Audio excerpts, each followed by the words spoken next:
Good morning to all. मेरा नाम nine Pateliya है। मैं आरपीआई के लिए पढ़ना मैं ईडी का लेक्चर ले रहा हूँ। आज का टॉपिक है प्रोजेक्शन ऑफ पॉइंट्स। अब प्रोजेक्शन ऑफ पॉइंट की जरूरत क्यों पड़ी? प्रोजेक्शन ऑफ पॉइंट्स ईडी का सबसे बेसिक कंसेप्ट है जो हमें आगे की लाइनों के प्रोजेक्शन, हमारे दिए गए डिवाइसेस जो होती हैं जैसे इलेक्ट्रिकल कंपोनेंट, इलेक्ट्रॉनिक्स कंपोनेंट, उनके प्रोजेक्शन कैसे करना है उसकी शुरुआत हम प्रोजेक्शन ऑफ पॉइंट से करते हैं। क्योंकि जब हमको पॉइंट के प्रोजेक्शन का ही पता नहीं होगा तो हम अपने आगे की ड्राइंग कैसे करेंगे। अब हमने ये पढ़ा होगा कि हम अपनी जो 12th में पढ़ा है एक्स और वाई दो एक्सिस लेते हैं, इसको हम एक्स वाई प्लेन बोलते हैं। एक्स वाई प्लेन में पहला क्वाड्रेंट होता है जिसमें दोनों दूरियां पॉजिटिव होती है, सेकेंड क्वाड्रेंट जिसमें एक नेगेटिव दूसरी दूरी पॉजिटिव, तीसरा क्वाड्रेंट थर्ड क्वाड्रेंट इसमें दोनों दूरियों को नेगेटिव लेते हैं, और फोर्थ क्वाड्रेंट इसको लेते हैं प्लस और माइनस, मींस पहला पॉजिटिव दूसरा नेगेटिव डिस्टेंस हम इसको कंसीडर करते हैं। इन्हीं क्वाड्रेंट का यूज करके हम अपने पॉइंट्स को वर्टिकल प्लेन और हॉरिजॉन्टल प्लेन में प्रोजेक्ट करते हैं। अब प्रोजेक्ट मीन्स क्या होता है? परछाई। प्रोजेक्शन मीन्स होता है परछाई। कोई पॉइंट दिया है, सब वो यहां पे दिया है। अब हमको पता करना है कि ये यहां से कितनी दूरी पर है, तो हम इसकी दूरी पता करने के लिए हम इसको क्या करते हैं? परछाई बनाते हैं। इसी को हम क्या बोलते हैं? प्रोजेक्शन। इंजीनियरिंग ड्राइंग में प्रोजेक्शन करने के लिए हम वर्टिकल प्लेन और हॉरिजॉन्टल प्लेन का यूज करते हैं। अब ये प्लेन क्या होता है? इन्हीं एक्सिस को फैला देने पर हमको वाई प्लेन मिला और दूसरा एक्स प्लेन मिला।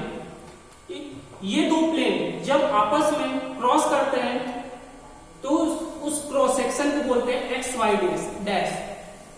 इन्हीं एक्स वाई डैश के अराउंड हम अपना प्रोजेक्शन डेवलप करते हैं। जैसे इसमें दिख रहा है first quadrant.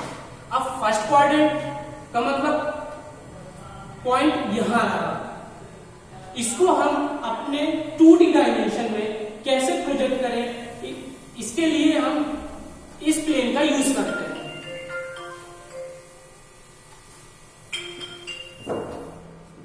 X Y dash point first quadrant में। फर्स्ट क्वाड्रेंट मींस अगर हम हॉरिजॉन्टल प्लेन मींस अगर हम यहां से देख रहे हैं तो पॉइंट हमको वर्टिकल प्लेन और हॉरिजॉन्टल प्लेन के कुछ डिस्टेंस पर दिख रहा है, पर हम चाहते हैं कि इसका फ्रंट व्यू और टॉप व्यू बनाना।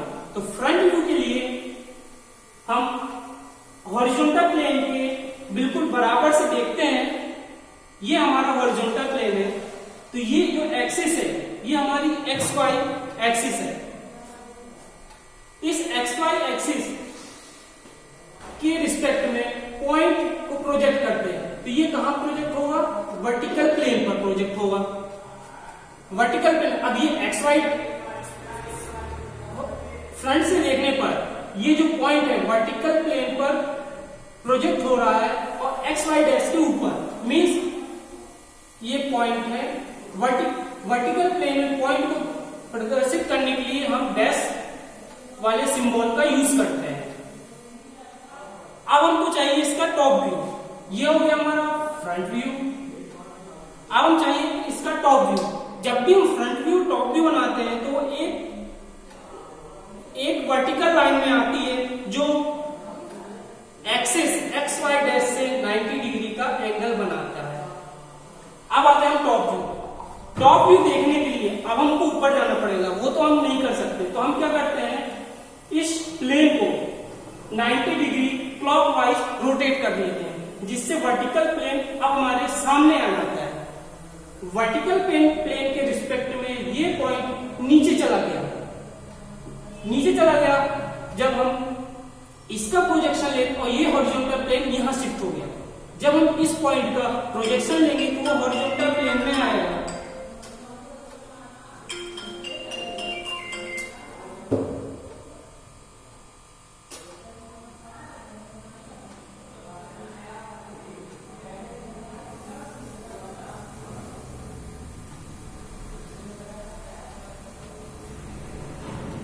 इसका प्रोजेक्शन हॉरिजॉन्टल प्लेन में आएगा, जो कि एक्स वाई के नीचे बन रहा है। ये हो गया हमारा टॉप व्यू। इसको हम सिंबल ए से प्रदर्शित करते हैं। इस तरीके से पॉइंट्स के different different projection different different quadrant में बनते हैं, जिनको हम इस तरीके से प्रोजेक्ट करते हैं। अब आते हैं फर्स्ट एंगल और थर्ड एंगल के बारे में। फर्स्ट एंगल, जब हम कोई वस्तु फर्स्ट क्वाड्रेंट में रखते हैं और यहां से देखता है हमारा ऑब्जर्वर,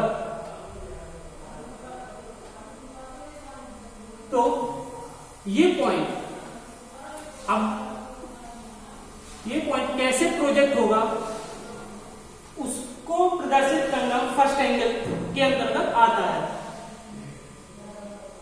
इस फर्स्ट एंगल की पोजीशन में प्लेन और ऑब्जर्वर के बीच हमारा ऑब्जेक्ट आता है। ये हमारा ऑब्जेक्ट रहा। फर्स्ट एंगल में हमारे प्लेन और ऑब्जर्वर के बीच एंगल आता है, जबकि थर्ड एंगल में ऑब्जर्वर को हम यहीं रखते हैं। ये नहीं कि मतलब यहां रख दिया ऑब्जर्वर को हम वही पोजीशन नीचे शिफ्ट कर देते हैं। तो जब हमारा वस्तु हमारे थर्ड क्वाड्रेंट में रहती है या पॉइंट थर्ड क्वाड्रेंट में रहता है, तो ऑब्जर्वर और ऑब्जेक्ट के बीच हमारा प्लेन आ जाता है। अब इनका प्रोजेक्शन को कैसे लेना है ये हम देखते हैं।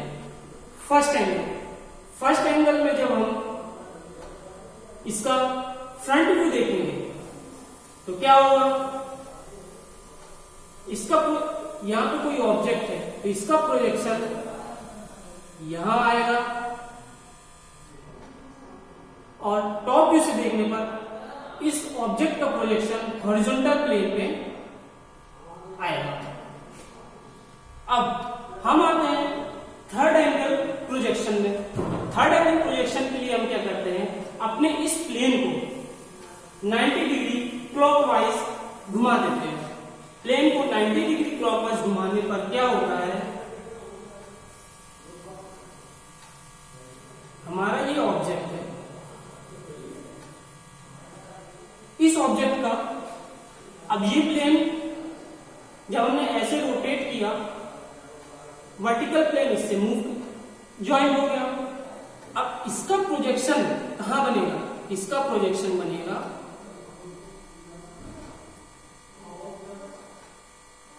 हॉरिजॉन्टल पर, मींस फ्रंट व्यू इसका हॉरिजॉन्टल पे बनेगा,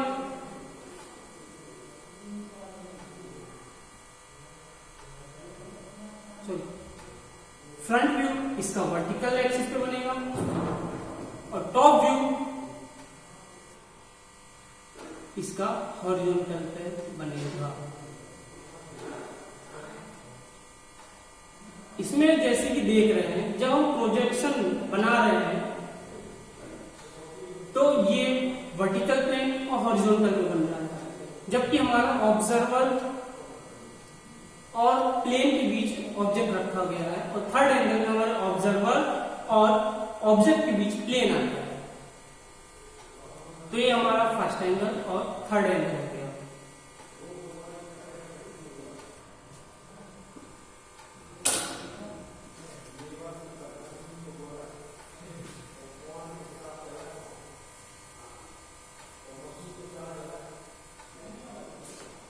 अब हमको देखना है हमारे जो पॉइंट्स हैं वो किस किस पोजीशन पर आते हैं।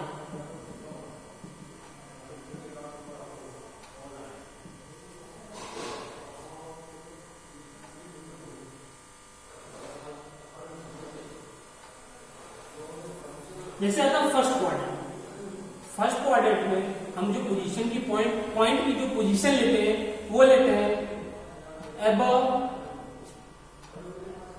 Horizontal plane and in front of vertical plane. मतलब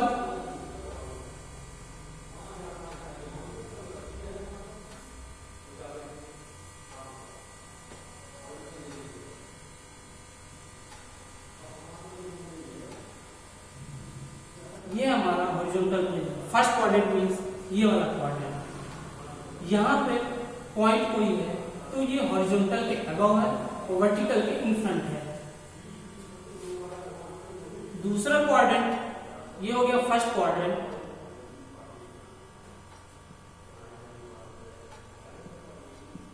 ये हो गया सेकंड क्वाड्रेंट। सेकंड क्वाड्रेंट में क्या होता है, पॉइंट यहां रहता है, मींस अबव तो HP रहेगा एंड बिहाइंड VP रहेगा। तीसरा क्वाड्रेंट, तीसरे क्वाड्रेंट में क्या होता है, हमारा पॉइंट इधर रहता है जो कि below HP and behind VP में लोकेट किया जाता है। चौथा होता है हमारा पॉइंट फोर्थ क्वाड्रेंट में आता है below HP and in front of VP। इन्हीं चार कंडीशन के आधार पर हमारे ED में डिफरेंट क्वेश्चन आते हैं। इन पॉइंट के प्रोजेक्शन से ही हम आगे की लाइन प्रोजेक्शन, ठोस वस्तु के प्रोजेक्शन जैसे पैराबोला, हमारा कॉनिक सेक्शन, कोन, बेलन, इन सब का हम प्रोजेक्शन करते हैं। पर उसके लिए हमें पहले पॉइंट्स के प्रोजेक्शन को बहुत अच्छे तरीके से सीखना जरूरी रहता है। आज के लिए